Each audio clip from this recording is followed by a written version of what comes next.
ஓம் சாந்தி. இன்றைக்கி அப்பாவோட புக்கில் இருந்து ஒன்று பார்ப்போம். பிரம்ம பாபாவை கொல்ல சதி. தூய்மையும் சக்தியும் நிறைந்து விளங்கிய பிரம்ம பாபா மற்றும் மம்மாவின் கம்பீர தோற்றம் யாராலும் நேராக எதிர்கொள்ள முடியாத ஒன்றாக விளங்கியது.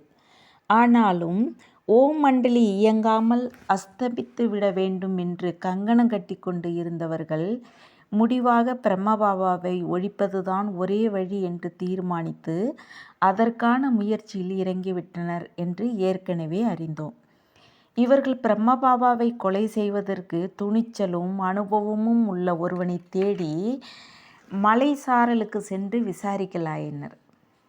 அக்காலத்தில் பல கொள்ளைகளில் ஈடுபட்டு போலீசாரால் தேடப்பட்டு வந்த பிரபல கொலையாளியை தேடி அலைந்தனர். மிக சிரமப்பட்டு அவனை கண்டுபிடித்தனர். அவன் உயரமாகவும் ஒல்லியாகவும் அதே சமயம் முறுகேறிய சதைப்பற்று உடையவனாகவும் கருப்பாகவும் தோற்றமளித்தான். தலைப்பாகையும் இடைக்கச்சையில் பளபளக்கும் உடைவாளும் தொங்கவிட்டிருந்தான். அவனே பொருத்தமானவன் என்று கருதிய எதிராளிகள் அவனுடன் பேரம் பேசி அவனை கராச்சிக்கு அழைத்து வந்தனர். பிரம்மாவின் போட்டோவையும் அவர் தங்கியிருந்த அறை மற்றும் அதற்கு செல்லும் வழியை படம் வரைந்து அவனுக்கு விளக்கி கூறினர். இதன்படி காரியத்தை முடித்து இதற்கான சான்றோடு குறித்த இடத்தில் சந்தித்தால் பேசியபடி தொகையும் அதே இரவு அவனை மலைப்பகுதிக்கு கொண்டு சென்று பத்திரமாக விட்டு விடுவதாகவும் பேசி முடிவானது. அவனும் ஒப்புக்கொண்டு இதற்கான சரியான இரவை எதிர்நோக்கி காத்திருந்தான். பொதுவாக ஓம் மண்டலியில் இரவு பாதுகாப்பு ரோந்து சுற்றி வர ஒரு சகோதரரும் அரை முகப்பு வாயில்களில் ஒரு சகோதரியும் மெத்தைக்கு செல்லும் படிக்கட்டு முன் முகப்பில் ஒருவரும் இருப்பது வழக்கம். பிரம்மபாபா ஒவ்வொரு நாளும் இரவு வெகு நேரம் வரை விழித்திருந்து கடிதம் எழுதுவது தான் வழக்கம். ஆனால் ஒரு நாள் இம்மாதிரியான பாதுகாப்பு பணிகள் இருக்கவில்லை. அன்றைய இரவு வானம் மப்பு மந்தாரமாக இருந்ததால் இருள் அதிகமாக இருந்தது. அன்றைய தினம் குழந்தைகள் வெளியில் சென்று வர உபயோகித்து வந்த பஸ் சக்கரம் பழுதாகி விட்டிருந்ததால் ரோந்து பணியில் இருக்க வேண்டிய சகோதரர் பஸ் ஷெட்டிற்கு சென்று விட்டார். அரைமுகப்பு வாயிலில் இருந்த சகோதரி பிரம்ம பாபாவுக்கு உணவு கொண்டு வருவதற்காக சென்று விட்டார். பாபா மட்டும் தனியாக அறையில் இருந்தார். பிரம்ம பாபாவை தீர்த்து கட்டுவதற்கு ஏற்பாடு செய்யப்பட்டிருந்த கொலையாளி இருள் சூழ்ந்த அந்த இரவை பயன்படுத்த எண்ணி அங்கு வந்து சேர்ந்தான். அவன் வந்த நேரத்தில் பாதுகாப்பு பணியில் யாரும் இல்லை. ஆதலால் பூங்கா இருந்த பக்கம் சுவரேறி குதித்து விரைவாக முன்னேறி வெளிமுற்றத்தை கடந்து ஜன்னல் வழியாக வீட்டிற்குள் நுழைந்து வேகமாக படியேறி பாபா இருந்த அறை வாயிலுக்கு எதிரே வந்து நின்றான். அக்கம் பக்கம் பார்த்தவாறே உடைவாளை கையில் பிடித்து கொண்டான். அறைக்குள் மெதுவாக அடியெடுத்து வைத்தான்.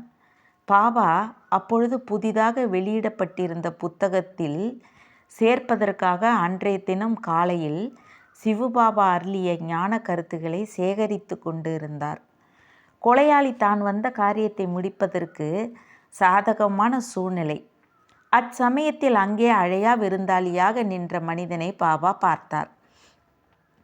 பார்த்த மாத்திரத்திலேயே புரிந்து கொண்டார். கடவுளுக்கே தன்னை முழுமையாக அர்ப்பணித்த அவர் எந்தவித கவலையும் இன்றி இரக்கமும் சக்தியும் நிறைந்த பார்வையால் அவனை ஏறிட்டு நோக்கினார். வந்து நின்ற கொலையாளியோ முன்னேறாமல் நின்றபடியே இருந்தான். அவனுக்கும் பாபாவுக்கும் இடையே இருந்த இடைவெளி 5 அடிக்கும் குறைவே. எனினும் பாபா அமர்ந்திருந்தது அவன் கண்களுக்கு புலப்படவே இல்லை. காரணம் என்னவென்றால் அவன் அறைக்குள் காலடி எடுத்து வைத்ததுமே ஏதோ ஒரு மாய சக்தியின் வசமாகி பார்வையற்று போனான். இதனைத் தொடர்ந்து ஏதோ ஒரு சக்தி அவனை ஆட்கொண்டதால் அவன் உடல் ஆட்டம் கண்டது. அவனை ஆட்கொண்டிருந்த அசுர சுபாவம் வலுவிழந்து பலவீனமாகி கொண்டு இருந்தது. உடல் உணர்வை இழந்தான். தான் இறந்து போய்விட்டதாகவும் நிர்வாண நிலை எய்து கொண்டிருப்பதாகவும் ஏதோ ஒரு புது அனுபவம் அவனை ஆட்கொண்டதாகவும் உணர்ந்தான். பழைய நினைவுகள் முற்றிலும் மறந்து போய்விட்டன.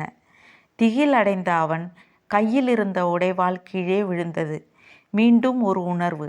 அந்த நிலையில் அங்கிருந்து ஓடிவிட வேண்டும் என்ற எண்ணமே அவனை விரட்டியதும் வெளியேறினால் போதும் என்று பின்னோக்கி செல்ல எத்தனித்தான். அப்படி செய்ய முடியாத அளவுக்கு பயமும் பலவீனமும் அடைந்திருந்தான். எனினும் மெல்ல தட்டு தடுமாறி வெளியேறி படிக்கட்டுகளை கடந்து ஹாலுக்குள் வந்து சேர்ந்தான். இச்சமயத்தில் பாபாவுக்கு உணவு கொண்டு வருவதற்காக சென்றிருந்த சகோதரி அங்கு வந்தார். எதிரில் யாரோ ஒரு புது மனிதன் நிற்பதைக் கண்டு மற்றவர்களை எச்சரிக்கை செய்தார். இதற்குள் பாபா அந்த சகோதரியை அழைத்து நடந்த விவரங்களை கூறி அவனை ஒன்றும் செய்ய வேண்டாம் என்றும் அன்போடு புத்திமதிகளை கூறி அனுப்பிவிடுமாறும் கட்டளையிட்டார். இதன்படி அந்த சகோதரி அவனிடம் கடவுள் குடியிருக்கும் இடத்திற்கு வந்திருப்பதாகவும் இதுவரையிலும் தான் செய்த பாவங்களுக்காக வருந்தி இனிமேல் திருந்தி நல்ல மனிதனாக வாழ வேண்டும் என்றும் அறிவுரை கூறினார். இதை கேட்ட அந்த மனிதன் ஒரு குழந்தையைப் போல சிரித்தான். பின்னர் அச்சகோதரி அவனுக்கு உணவு அளித்தார். கடவுள் நினைவில் இருக்கும்படியாகவும் இனிமேல் வன்முறையில் ஈடுபடக்கூடாது என்றும் கூறினார். அவனும் இனிமேல் அவ்வாறே நடந்து கொள்வதாக வாக்களித்து அங்கிருந்து வெளியேறி சென்று விட்டான். மறுநாள் இதை பற்றி அறிந்து கொண்ட எதிராளிகள் இப்படி நடந்திருக்கும் என்று நம்ப முடியாத நிலையில் வருத்தமும் பயமும் வியப்பும் அடைந்தனர். இவர்கள் இதன் பின்னர் இத்தகைய முயற்சிகளை கைவிட்டனர். தேங்க்ஸ் பாபா. ஓம் சாந்தி.